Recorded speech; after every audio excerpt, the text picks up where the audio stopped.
And I want to start today by, again, congratulating British Columbians on all the hard work we've been doing together to bend the curve and to allow us to open up our economy more fully, allow us to travel around BC freely. However, after observing footage from Kelowna, after observing footage of a drum circle in the Lower Mainland, I have to say to British Columbians, come on, you're better than that. We need bigger spaces and fewer faces. We need to make sure that we're respecting not just our own space, but other people's space. We're only going to be able to defeat this if we do it together. The challenge ahead of us is enormous. COVID-19 is still very much in our community, and we have a collective responsibility to do what we can to defeat it. We've made better progress than anyone in Canada up until the past couple of weeks. My appeal to all of you, young and old, be responsible, do your best to stay away from other people. If you can't physical distance, wear a mask. Keep going on the personal hygiene that we've been working on so effectively by washing your hands, making sure that if you're sick, you stay indoors. And if we do that, we'll be able to continue to open the economy so all British Columbians can benefit from that.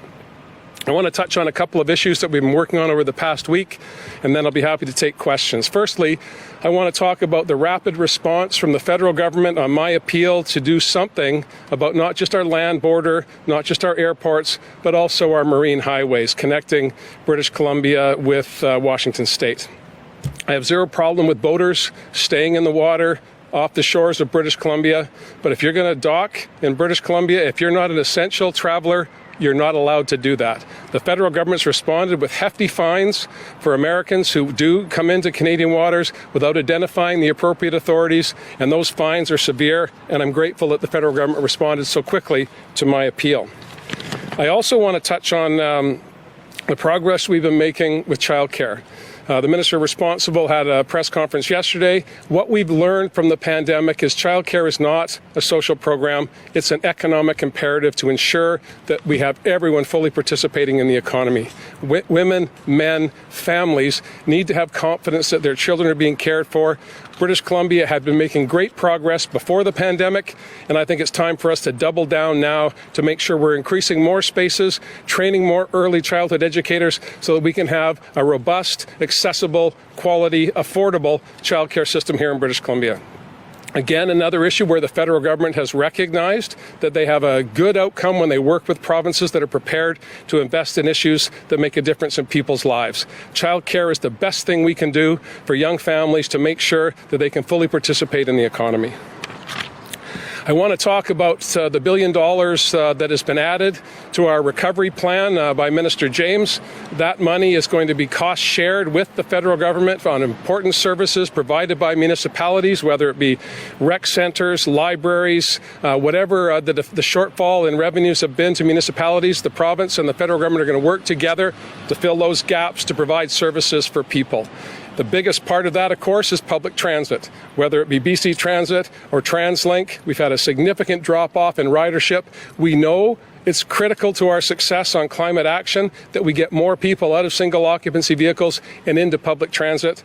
We need to make sure that that's affordable for people. We need to make sure it's affordable for municipalities as well. So we're going to cost share 50-50 with the federal government to meet those challenges, and that's why we've allocated another $1 billion to the Restart Plan. Lastly, I want to say thank you to the thousands of people who participated in our survey about recovery, whether through the online mechanism or through town hall meetings over the past number of weeks. We've had a very positive response with a lot of good ideas. Cabinet and government have been working on all of the information that we've been getting from sectoral leaders, from individual businesses, from regular people across British Columbia to put in place a dynamic plan that meets the needs of British Columbians right now and into the fall. These are challenging times, ladies and gentlemen. This is not something that we've ever contemplated before. It's 100 years since the last pandemic. There was no guidebook in my desk when I arrived. But what I've seen over the past number of months is British Columbians coming together to defeat this virus. We've seen better outcomes than any other jurisdiction in Canada. Just this week, we've seen an increase in our daily caseloads. Dr. Henry's talked about that and talked about her concerns. She shared those concerns with me, and I realized that we need to be going in the other direction. But I think it's also important that we compare ourselves to our neighbors. The average case load over the past week in British Columbia has been 30 every day. In Washington State, the average has been 829 new cases every day. In Alberta, 116 new cases every day. Those are trends that are not good for our neighbors, and they're not good for British Columbians. We need to look around us so that we can modify our behavior to protect our loved ones, to make sure that we can continue to reopen the economy safely as we go from phase 3 into phase 4 in the weeks or potentially months ahead. These are important issues. I know all British Columbians are focused on them. I'm happy to take any questions you might have.